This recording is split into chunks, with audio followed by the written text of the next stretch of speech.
wabarakatuh. Assalamualaikum warahmatullahi wabarakatuh. Halo teman-teman semua. Kelompok 7, di sini kami akan membahas mengenai grounded theory approach. Jadi, grounded theory approach adalah metode penelitian kualitatif terkait dengan pengumpulan data dengan prosedur sistematis yang diterapkan dan menggunakan rangkaian metode untuk menghasilkan sebuah teori induktif tentang area substantif. Jadi, lebih tepatnya seperti ini. Jadi, grounded theory approach adalah suatu metode penelitian kualitatif yang dilakukan secara sistematis ataupun terencana dengan menggunakan teori induktif. Apa itu teori induktif? Jadi, teori induktif adalah metode yang digunakan dalam berpikir dengan bertolak dari hal-hal khusus menuju ke hal yang umum. Jadi dalam teori induktif ini, fakta-fakta itu diuraikan terlebih dahulu. Setelah fakta-fakta diuraikan, kemudian barulah dapat dirumuskan menjadi satu kesimpulan. Seperti itu. Nah, kemudian grounded theory approach ini kan metode penelitian kualitatif. Nah, jadi kebalikannya dari penelitian kuantitatif. Jika kuantitatif itu berawal dari teori konseptual menuju ke kajian yang empiris atau data yang diperoleh dari hasil lapangan. Nah, berbeda dengan kualitatif. Kebalikannya, jika kualitatif berawal dari data empiris atau data yang diperoleh ketika di lapangan, kemudian berdasarkan data tersebut yang diperoleh menuju ke teori. Dan pendekatan grounded theory approach adalah teori yang diperoleh dari hasil pemikiran induktif dalam suatu penelitian kualitatif tentang fenomena yang ada. Atau grounded theory berhubungan dengan proses pengumpulan data yang kemudian sering dikatakan melakukan induksi secara alami. Nah, teori induktif ini kan seperti yang saya terangkan tadi di awal. Jadi dalam penelitian kualitatif grounded approach ini, peneliti itu datang langsung ke lapangan dengan kepala kosong atau maksudnya itu tanpa membawa suatu ide. Karena jika si peneliti membawa konsep ataupun proposisi ataupun teori yang bersifat aplikasi, yang dikhawatirkan adalah peneliti akan terjebak pada kecenderungan studi verifikatif yang memaksakan dengan empiris menyesuaikan diri. Jadi peneliti itu langsung ke lapangan, jadi mulai dari rumusan masalah, hipotesis, data, sekalipun itu teori itu semua berasal dari lapangan. Nah, maka dari itu data-data empiris dan juga teori itu harus saling mempengaruhi satu sama lain. Karena seorang peneliti itu tidak melakukan penelitian dengan teori kemudian membuktikannya.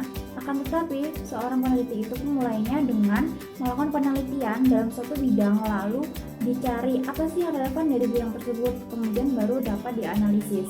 Nah, kemudian ciri-ciri grounded approach. Yang pertama, grounded theory dibangun dari data tentang suatu fenomena, bukan dari suatu hasil pengembangan teori yang sudah ada. Jadi, grounded theory approach ini adalah metode penelitiannya bukan meneliti teori yang sudah ada, pun kita teliti tidak, tapi kita meneliti suatu fenomena, bukan dari teori yang sudah ada baru kita teliti. Yang kedua, penyusunan teori tersebut dilakukan dengan analisis data selektif, seperti yang saya jelaskan di awal tadi. Kemudian supaya penyusunan teori menghasilkan teori yang benar bisa harus dipenuhi 4 kriteria, yaitu yang pertama adalah cocok. Cocok dalam artian dari teori dan juga hasil yang diteliti itu harus cocok atau sama. Kemudian yang kedua adalah dipahami atau understanding, maksudnya adalah dapat dipahami individu-individu yang diteliti dan juga oleh peneliti. Ketiga adalah berlaku umum, jadi jika ada data yang menjadi dasar dan bersifat luas dalam artian dapat diaplikasikan untuk beragam konteks yang berkaitan dengan fenomena yang diteliti. Kemudian pengawasan, memberikan pengawasan berkenaan dengan kegiatan yang mengarah pada fenomena. Hal ini karena hipotesis diambil dari data aktual di lapangan. Kemudian yang terakhir adalah kemampuan peneliti memberi makna data oleh kedalaman pengetahuan teoritik. Jadi seorang peneliti harus mempunyai pengetahuan yang mendalam ke pengalaman penelitian dalam bidangnya. Jadi jika peneliti sudah mempunyai pengetahuan dan juga pengalaman, maka peneliti akan mampu memberi makna terhadap data dari suatu fenomena atau kejadian yang dilihat ataupun didengar selama pengumpulan data. Rumusan masalah yang dibuat dalam penelitian grounded theory ini tidak hanya disusun satu kali, tetapi rumusan masalah itu dapat disusun lebih dari satu kali.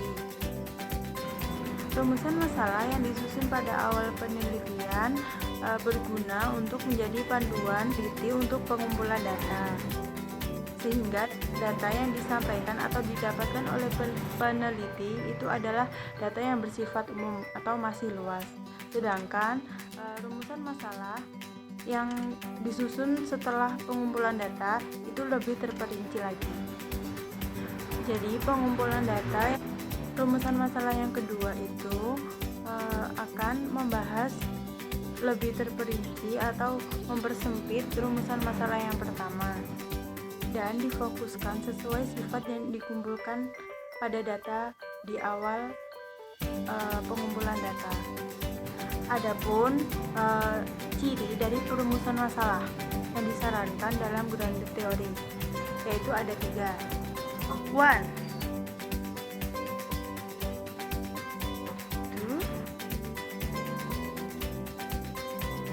3. Selanjutnya kita akan bahas tentang dalam penelitian grounded theory. Di sini teori itu tidak diuji seperti penelitian pada sebelumnya atau pada umumnya. Dalam penelitian grounded theory ini bertujuan untuk menemukan teori-teori baru. Kenapa kok dalam penelitian grounded theory ini tidak menguji teori sebelumnya?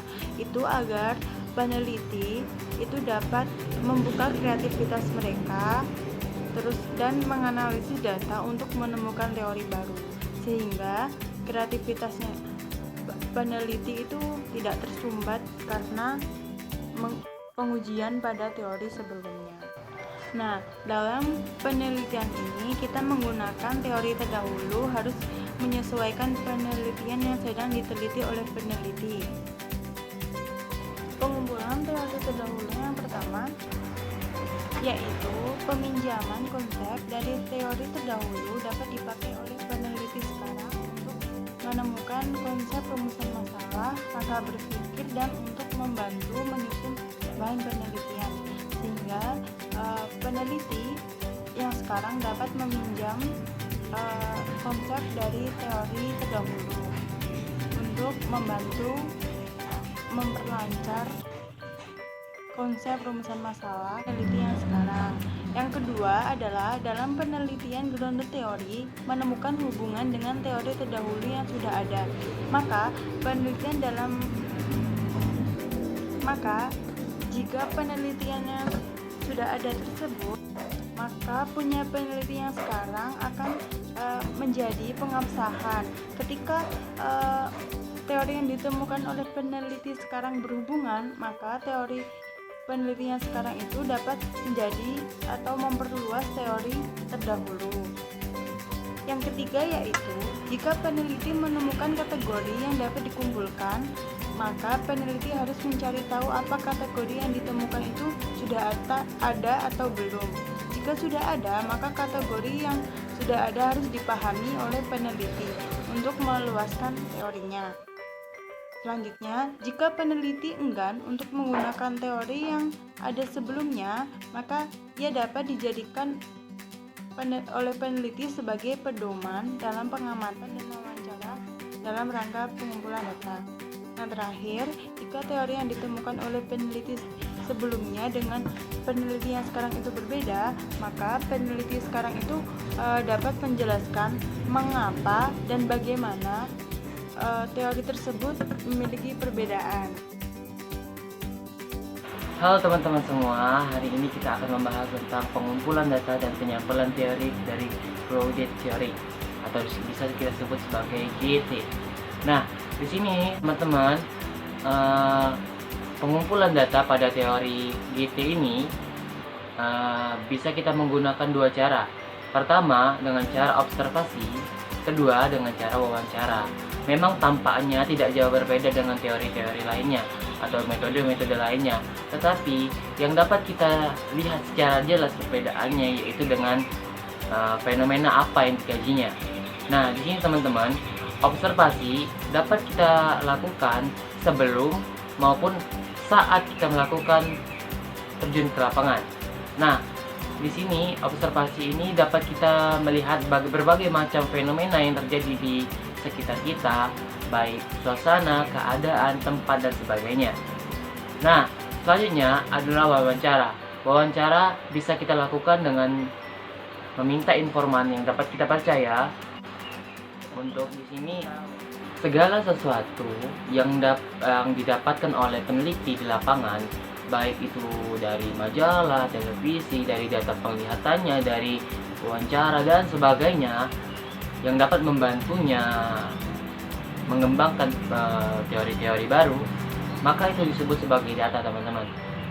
Tidak hanya melalui observasi ataupun dari wawancara saja, dari penglihatan, dari hal-hal yang dapat di luar dapat membantu si peneliti untuk mengungkap suatu teori baru, maka itu bisa dijadikan sumber atau acuan untuk mengumpulkan informasi dari teori.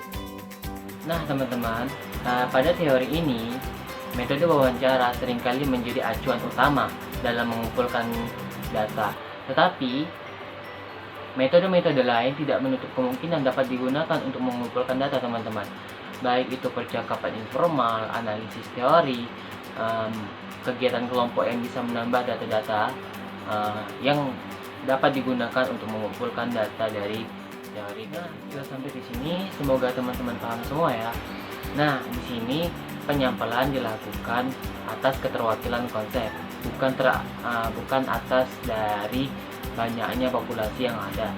Fenomena yang telah didapat dan digali oleh peneliti itu melekat pada subjeknya, sehingga seiring bertambahnya subjek, maka data-data akan bertambah, tidak terlepas dari sebanyak apapun data tersebut, melainkan sampai data tersebut sudah tidak ada lagi, sudah fix, dalam arti data itu emang sudah cukup, emang tidak ada lagi yang data yang dapat membuktikan kebenaran dari kewajiban. Karena tidak adanya batasan banyaknya subjek yang diteliti, maka penelitian ini membutuhkan waktu yang cukup panjang, karena semakin banyak data maka semakin konkret penelitian tersebut.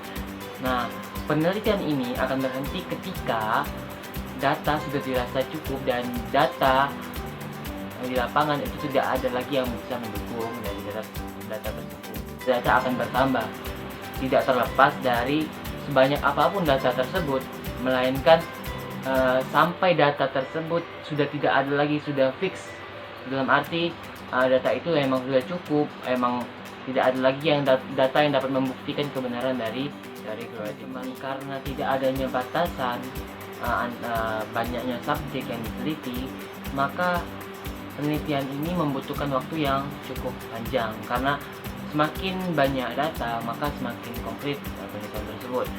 Nah, penelitian ini akan berhenti ketika data sudah dirasa cukup dan data di lapangan itu tidak ada lagi yang bisa mendukung dari data tersebut.